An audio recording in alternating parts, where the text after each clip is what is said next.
അഖിൽമാരാർ പറയുന്നു അഖിൽമാരാറിന് വെണ്ടയ്ക്ക ഒന്നും നഷ്ടപ്പെടത്തില്ലെന്ന്. എല്ലാവരും ബിഗ് ബോസിനെ പറ്റിയൊക്കെ എന്തെങ്കിലും പറഞ്ഞാൽ വെണ്ടയ്ക്ക നഷ്ടപ്പെടുമെന്ന് എനിക്കറിയത്തില്ല. ബിഗ് ബോസ് എന്ന് പറയുന്നത് ഇവിടെ അന്താരാഷ്ട്ര വിഷയമല്ലേ. എനിക്കൊന്നും പേടിക്കാനല്ല, എനിക്ക് ആരെയും പേടിയില്ല. ഞാനത് പറയും. ഈ നെറികേടിനെതിരെ ഞാൻ അങ്ങനാക്കും ഇങ്ങനാക്കുമെന്ന് ഞാൻ ബഹളമൊക്കെ വെക്കുന്നു. എന്തിന്?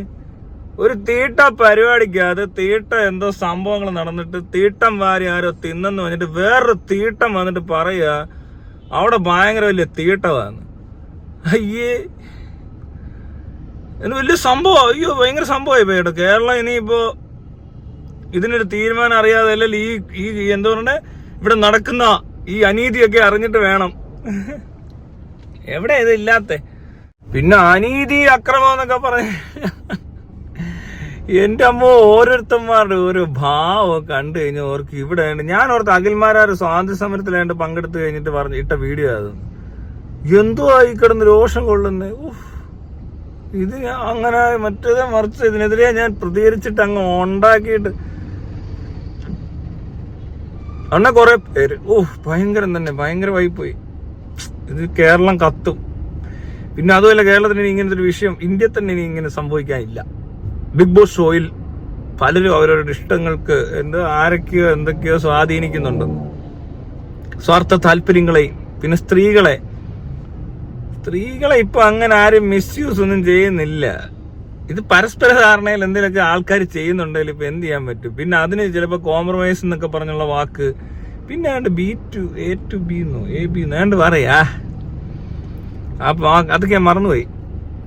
അത് പലയിടത്തും ഉണ്ട്. ഇത് ഇതേപോലത്തെ സ്ഥാപനങ്ങളിലൊക്കെ ഉണ്ട്. ഇതേപോലത്തെ നല്ല മിക്കയിടത്തും ഉണ്ട്. അപ്പൊ അവരതൊരു അഡ്ജസ്റ്റ്മെന്റിലങ്ങ് പോവും. ചിലയിടത്ത് സാലറി കൂടുതൽ കിട്ടും, ചിലയിടത്ത് അഭിനയിക്കാൻ ചാൻസ് കിട്ടും, വേറെ ചിലയിടത്ത് വേറെ പലതും കിട്ടും. അതങ്ങനെയാ. അത് അങ്ങനെയുള്ള ഒരു ഒരു ബ്രൈബിങ് പെണ്ണുങ്ങൾ നടത്താറുണ്ട്. അതിനെ ഇപ്പോ പീഡനമൊന്നും ആക്കാൻ പറ്റത്തില്ല. അതിനെ അവര് വിചാരിക്കണം ആക്കണമെന്നുണ്ടെങ്കിൽ. അല്ലെങ്കിൽ ചിലപ്പോ മറ്റുള്ളവരുടെ ചില താല്പര്യങ്ങൾക്ക് അനുസരിച്ചായിരിക്കും ഈ പറഞ്ഞ പോലത്തെ ആളുകൾ ഉണ്ടെങ്കിൽ അവരതൊക്കെ സെറ്റ് ചെയ്ത് കൊടുക്കും, ഇല്ലേ?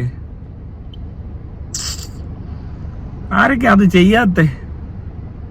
കിട്ടാഞ്ഞോണ്ട് ചെയ്തില്ലെന്നല്ലേ ഉള്ളൂ. അവസരം കിട്ടിയാ കാണാം ഓരോരുത്തന്മാരെന്തൊക്കെ ചെയ്യുമെന്ന്. അപ്പോഴാ അയ്യോ. എന്നാലും വർത്താനൊക്കെ കേൾക്കുമ്പോഴേ എനിക്ക് വെണ്ടയ്ക്ക വലിയ കാര്യമൊന്നുമല്ല. ബിഗ് ബോസിന് വെണ്ടയ്ക്കൊക്കെ മതിയല്ലേ. വെണ്ടയ്ക്ക കുറച്ച് നഷ്ടം വന്നു വെച്ച് കുഴപ്പമൊന്നുമില്ല. വെണ്ടയ്ക്ക കിലോ എത്ര ഇപ്പൊ? വലിയ കാര്യം എനിക്കത് മനസ്സിലാകത്ത. അങ്ങ് ഭയങ്കര സംഭവമായേക്കും. കുറെ പൊട്ടന്മാരുടനെ പറഞ്ഞത് ശരിയാണോ എന്തോ പറഞ്ഞതെന്ന് എനിക്കറിയത്തില്ല. ഇച്ചിരി നേരെ കേട്ടുള്ളൂ, മൊത്തം ഒന്നും കേൾക്കാനൊന്നും പറ്റത്തില്ലല്ലോ. ഈ ഇമാതിരി തൊലിഞ്ഞ പരിപാടിയുടെ തൊലിഞ്ഞ വർത്താനങ്ങൾ ഏത് തൊലിഞ്ഞവൻ പറഞ്ഞാലും അധികം കേൾക്കാൻ നിൽക്കാറില്ല.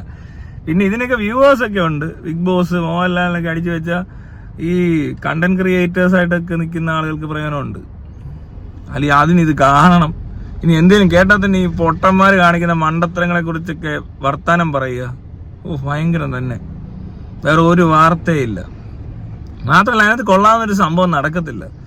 ആവശ്യമില്ലാത്തൊക്കെ ഈ പറഞ്ഞാൽ ഇവൻ കയറിയപ്പോൾ മധുവിനെ അവമാനിച്ചു എന്നൊക്കെ പറഞ്ഞ് പ്രശ്നം ഉണ്ടായത് ഓർക്കുന്നുണ്ടോ? അതുപോലത്തെ കേസൊക്കെ ആണെങ്കിൽ അതൊരു സോഷ്യലി റെലവെന്റ് ആണ്. മറ്റേന്ന് പറയുന്നത് അങ്ങനല്ല കേട്ടോ. അത് തമ്മിലുള്ള വ്യത്യാസം ഇവന് മനസ്സിലാവുന്നില്ല. പറയുന്ന ആളായാലും എടുക്കനാ.